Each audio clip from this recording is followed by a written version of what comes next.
बिस्मिल्लाहिर्रहमानिर्रहीम। नाज़रीन, मैं हकीम उमर शहबाज हूँ। आप यूट्यूब चैनल देख रहे हैं। इस वीडियो में हम आपको बताएंगे लौलो अल मरजान कुश्ता जो है मरवारीद के हवाले से, जो कि सच्चे मोती सीप से तैयार किया जाता है। नाज़रीन, इसका जिक्र कुरान करीम की सूरह रहमान के अंदर कुछ यूँ जिक्र किया गया है, लौलो अल मरजान के नाम से। तो नाज़रीन, इस ज़मीन पर हर शय का एक बाप होता है। तो ये जो मरवारीद सच्चे मोती हैं, ये दूध का बाप हैं।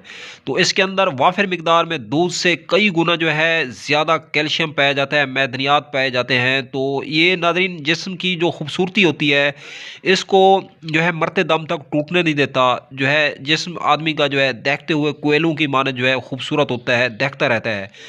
तो हमेशा ये जवानी के असरात को जो है कायम रखता है कुश्ता मरवारीद। इसकी मिकदार खुराक के हवाले से बात की जाए तो तकरीबन जो है 25 मिलीग्राम जो है 60 ग्राम मक्खन या बलाई के अंदर लपेट के इस्तेमाल किया जाए तो तमाम मकासद ये पूरे होते हैं जिनका जिक्र हमने इस वीडियो में कर दिया है।